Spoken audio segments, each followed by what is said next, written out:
Assalamualaikum warahmatullahi wabarakatuh. Perkenalkan, kami dari kelompok 4 akan mempresentasikan hasil kerja kelompok kami yang berjudul Uji ANOVA 1 Arah dengan program R, yang beranggotakan saya sendiri, Octavia Energi Susanti dengan NIM akhir 08, Viko Surya Ardianto dengan NIM akhir 40, Nabila Nurjana dengan NIM akhir 062, Andini Putri Mediani dengan NIM akhir 67, dan Muhammad Fala El Fahmi dengan NIM akhir 101. Bab yang akan dibahas yaitu bab yang pertama ada pendahuluan, bab yang kedua ada tinjauan pustaka, bab ketiga algoritma dan pemrograman, bab keempat ada pembahasan, dan yang kelima ada kesimpulan dan saran. Bab yang pertama pendahuluan. Yang pertama latar belakang. Dalam statistika inferensi atau induktif dapat dikelompokkan menjadi dua, yaitu statistika parametrik dan statistika non-parametrik. Statistika parametrik digunakan jika skala pengukuran yang digunakan dalam penelitian adalah interval atau rasio dan penyebaran data mengikuti distribusi normal. Sedangkan statistika non-parametrik digunakan jika skala pengukuran yang digunakan dalam penelitian adalah nominal atau ordinal dan penyebaran data tidak mengikuti distribusi normal. ANOVA adalah suatu metode analisis statistika yang termasuk ke dalam cabang statistika parametrik. Menurut Ilham Zain 2013, uji ANOVA satu arah atau one-way ANOVA adalah jenis uji statistika parametrik yang bertujuan untuk mengetahui apakah terdapat perbedaan rata-rata antara lebih dari dua grup sampel.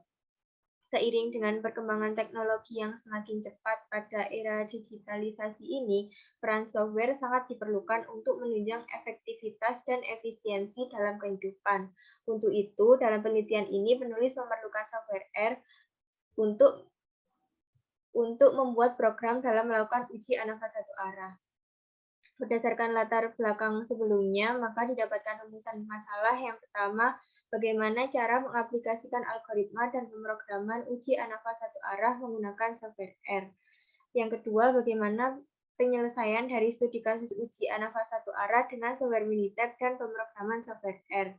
Untuk tujuan penelitian yang pertama yaitu mengaplikasikan algoritma dan pemrograman uji ANOVA satu arah menggunakan software R, dan yang kedua, menyelesaikan studi kasus uji ANOVA satu arah dengan software Minitab dan pemrograman software R. Kemudian manfaat penelitian. Yang pertama bagi penulis, dapat menambah wawasan dan pemahaman tentang materi pengujian, algoritma, serta pemrograman ANOVA satu arah dengan menggunakan software R, serta dapat mengaplikasikannya pada studi kasus. Yang kedua bagi pembaca, yaitu dapat mengetahui dan memahami materi ANOVA satu arah, serta dapat mengaplikasikan algoritma dan pemrograman yang telah disajikan pada studi kasus. Bab yang kedua ada tinjauan pustaka. Yang pertama, uji normalitas. Menurut Siregar 2015, normalitas data merupakan salah satu asumsi yang harus dipenuhi pada statistika parametrik. Salah satu jenis pengujian yang dapat digunakan untuk menguji kenormalan adalah Kolmogorov-Smirnov. Kolmogorov-Smirnov ini yaitu uji yang digunakan untuk menguji goodness of fit antara distribusi sampel dan distribusi lainnya dengan membandingkan dihitung dan ditabel. Yang kedua ada uji ANOVA satu arah. Analysis of variance atau ANOVA merupakan salah satu teknik analisis multivariate yang berfungsi untuk membedakan rata lebih dari dua kelompok data dengan cara membandingkan variansinya menurut Ghazali 2019.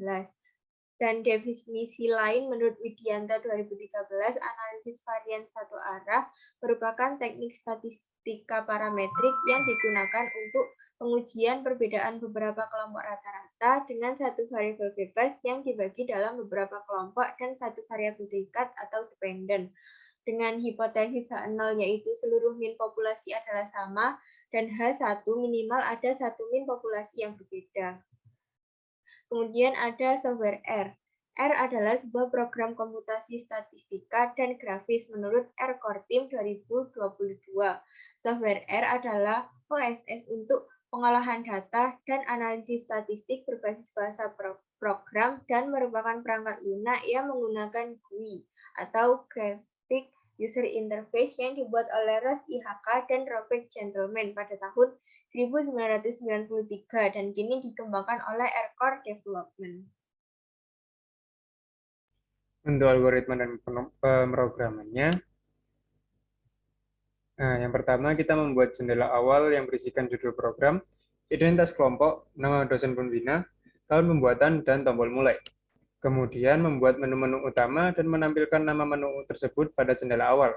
Menu utama yang ditampilkan meliputi materi uji, panduan penggunaan, uji asumsi, uji ANOVA satu arah, dan menu tutup program. Sorry, next. Nah, untuk menu pertama yaitu materi uji seperti gambar berikut, berisi tentang penjelasan materi dari uji normalitas dan uji ANOVA satu arah. Kemudian ada menu panduan penggunaan, berisi penjelasan prosedur atau langkah-langkah penggunaan program seperti gambar berikut. Nah, untuk menu uji asumsinya mempunyai submenu yaitu normalitas yang mempunyai sub-submenu input data dan import data. Nah, untuk input datanya digunakan untuk mengetahui normalitas data dengan cara menginputkan data secara manual, sedangkan untuk import data hampir sama, namun dengan cara mengimport data dari file berekstensi .sav. Untuk menu uji ANOVA satu arah, sama seperti uji normalitas, yaitu submenunya input data dan import data. Dan untuk input data, dilakukan secara manual. Untuk import data, mengimportkan data dari file berekstensi .sav. Yang keempat, bab keempat yaitu pembahasan mengenai studi kasus atau pengaplikasian uji ANOVA satu arah dalam studi kasus di kehidupan nyata. Untuk studi kasus pertama, kami memilih untuk melakukan analisis apakah ada perbedaan waktu pelayanan operator di 3 jalur gerbang tol Ancol Timur, Jakarta Utara yang dilaksanakan pada 24 Mei 2014. Untuk studi kasus yang kedua adalah melakukan analisis untuk menguji apakah terdapat perbedaan rata-rata kadar hemoglobin pasien DBD RSPKU Muhammadiyah Yogyakarta terhadap kategori trombosit. Nah, untuk uji normalitasnya, hipotesisnya untuk H0 data berdistribusi normal dan H1-nya data tidak berdistribusi normal dengan daerah kritis yang digunakan sebagai batas yang menentukan apakah pengujian akan memberikan keputusan untuk menolak H0 adalah jika nilai signifikan atau p-value-nya kurang dari 0,05. Nah, uji normalitasnya dilakukan melalui program dalam software R dengan input manual, import file, dan juga software Minitab. Selain uji normalitas, kita juga akan menguji ANOVA satu arah, dan hipotesis nol adalah tidak ada perbedaan min dalam kelompok kategori, dan hipotesis satunya adalah sedikitnya terdapat satu min yang berbeda dalam kelompok kategori. Dan daerah kritisnya adalah H0 ditolak jika p-value kurang dari alfa atau F hitung lebih besar daripada F tabel. Next. Studi kasus yang pertama. Berikut merupakan data yang akan kita gunakan untuk studi kasus yang pertama. Pertama, kita menganalisis input data pada uji normalitas di software R. Next. Dan diperoleh hasilnya yaitu didapatkan nilai p-value 0,919, yaitu menerima H0. Dan diimport data, next, memiliki hasil yang sama, yaitu p-value 0,919, menerima H0. Kemudian kita cocokkan dengan software Minitab dan berdasarkan pengujiannya dapatkan nilai p-value-nya itu lebih dari alfa, maka keputusan yang diambil adalah menerima H0 dan disimpulkan bahwa data berdistribusi normal. Next. Setelah uji normalitas, kita melakukan uji ANOVA satu arah yang dilakukan dengan input data dan import data pada software R dan melakukan dengan software Minitab. Ini merupakan input data manual. Selanjutnya ada hasil analisis data untuk input data. Di sini berdasarkan pengujian didapatkan nilai F hitung 2,652 dengan F hitungnya 3,159. Next. Kemudian di sini dilakukan uji ANOVA satu arah dengan import file dalam program R dengan format filenya SAV. Next. Kemudian hasil analisis datanya sama seperti sebelumnya, F hitung 2,2 kurang dari F hitung. F tabel 3,159. Next. Kemudian untuk pengujian dengan Minitab didapatkan F hitung 2,65 sama seperti sebelumnya dan p-value-nya juga 0,079 sehingga dapat diputuskan untuk menerima H0 dengan kesimpulan bahwa tidak terdapat perbedaan waktu pelayanan antar operator dalam satu gerbang tol dalam melayani kendaraan roda 4. Next.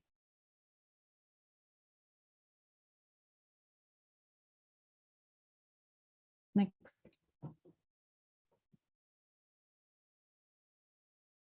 Selanjutnya ada studi kasus kedua. Tabel data studi kasus kedua di sini ada kategori trombosit pada pasien DBD dengan kategori A jumlah leukosit kurang dari 50.000, B 50.000 sampai 100.000, kategori C 100.000 sampai 150.000, dan yang terakhir kategori D jumlah leukosit pasien lebih dari 150.000. Next.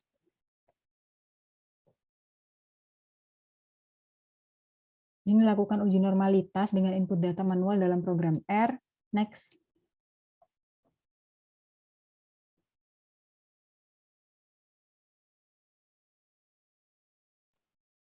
Baik, untuk hasil data uji normalitas didapatkan p-value sebesar 0,926 dan diterima 0. Next. Kemudian kita lanjutkan uji normalitas data dengan import file berekstensi .sav. Next. Didapatkan hasil yang sama, yakni p-value-nya sebesar 0,926. Next. Kemudian kami menyocokkan output program kami dengan program software Minitab, di mana didapatkan p-value-nya lebih dari alfa, sehingga dapat diputuskan bahwa data berdistribusi normal. Next. Selanjutnya kami melakukan uji nomor satu arah menggunakan input data manual sebagai berikut. Next. Untuk output hasilnya didapatkan nilai F hitung sebesar 4,444 lebih dari F tabel. Next. Kemudian kami melakukan uji nomor satu arah dengan import file dengan file berekstensi .sav. Next. Didapatkan hasil yakni F hitungnya 4,448 kurang dari F tabel. Next. Kemudian kami melakukan uji nomor satu arah dengan Minitab untuk memastikan kembali output yang kami buat, yakni didapatkan hasil p-value sebesar 0,015, artinya terdapat satu perbedaan rata-rata kadar hemoglobin pasien DBD terhadap kategori trombosit. Next. Kesimpulan dan saran. Next. Kesimpulan yang pertama yakni terkait studi kasus pertama pada data pengamatan waktu pelayanan operator di 3 jalur gerbang tol Ancol Timur Jakarta Utara, didapatkan hasil yang pertama bahwa data berdistribusi normal. Kemudian untuk uji nomor satu arahnya didapatkan hasil bahwa tidak ada perbedaan waktu pada waktu pelayanan operator tiap jalurnya. Dan untuk kesimpulan studi kasus yang kedua, yakni pada data kadar hemoglobin pasien DBD RSPK Muhammadiyah Jakarta, didapatkan hasil yang pertama bahwa data berdistribusi normal, dan untuk uji nomor satu arahnya didapatkan hasil bahwa ada perbedaan rata-rata kadar hemoglobin pasien DBD RSPK Muhammadiyah Jakarta terhadap kategori trombosit. Next. Sekian dari kelompok kami, kurang lebihnya mohon maaf. Wassalamualaikum warahmatullahi wabarakatuh.